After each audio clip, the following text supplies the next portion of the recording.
Bismillahirrahmanirrahim. Assalamualaikum warahmatullahi wabarakatuh. Nama saya Baik Femi Dwi Astuti. Saya berasal dari Lombok Barat, Nusa Tenggara Barat.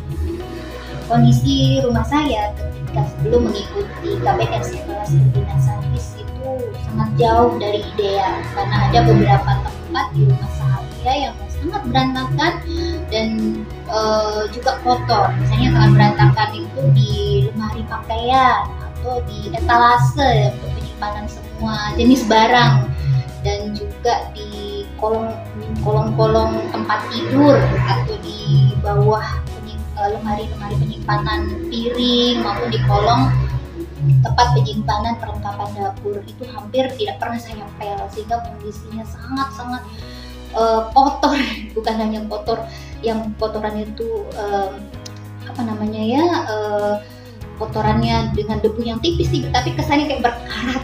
Apalagi kalau di bawah kolong tempat tidur itu ada mainan, ada sarang laba-laba dan sebagainya.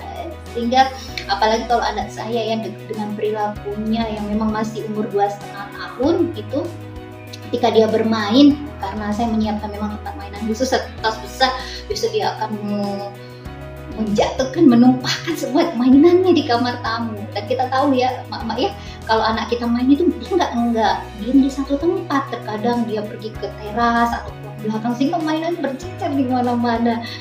Sehingga bisa dibayangkan ya, rumah saya berantakan dan juga kotor ya. Apalagi kalau di teras itu kan ruangan terbuka, ada tempat sepatu dan kursi yang saya letakkan di sana. Karena di ruangan terbuka itu kondisinya sangat-sangat berdebu ya, kotor, malah ada rumah laba-laba di sana. Karena terkadang kita membersihkannya mungkin pada saat kita lagi mood bersihin, iya, tapi sudah berbulan-bulan kita tidak bersihin, sehingga wajar ya, debunya luar biasa.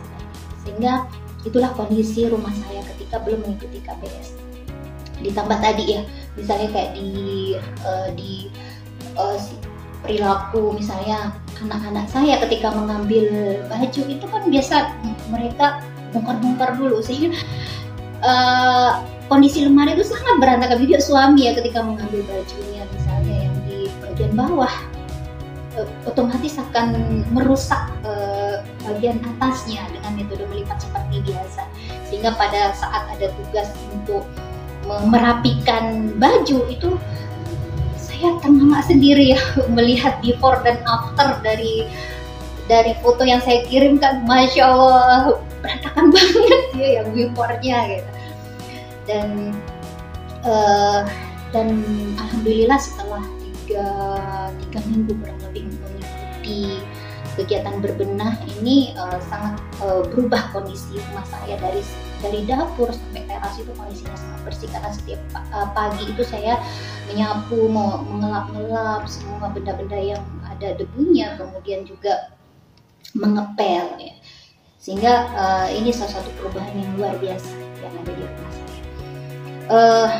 Kesan yang saya dapat mengikuti kelas ini adalah rumah berantakan itu bukan warisan, karena saya mengalaminya sendiri, di mana rumah saya dari keadaan yang tidak ideal bisa menjadi ideal, asalkan kita memiliki ilmu ya. Segala sesuatu memang butuh ilmu, di samping disertai dengan adanya kesabaran kan, dan kedisiplinan dalam melaksanakan apa yang kita pahami.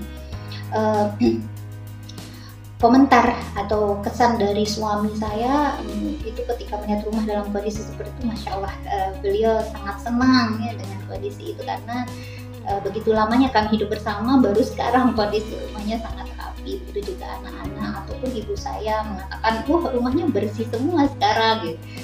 Dan hal yang saya sangat sukai di dalam kelas berbenah ini adalah metode pembelajarannya, di mana kita diubah dulu pola pikir tentang berbenah, kemudian dikasih teori-teori, kemudian langsung action ya.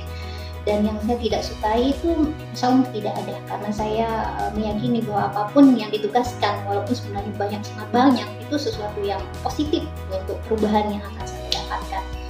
Sarannya mungkin karena waktu diskusi ya pada pagi hari itu dalam kondisi yang biasanya saya sangat sibuk karena harus mengantar anak ke sekolah yang jaraknya lumayan jauh, sehingga terkadang tidak maksimal untuk mengikuti kegiatan diskusi pada pagi hari. Assalamualaikum warahmatullahi wabarakatuh.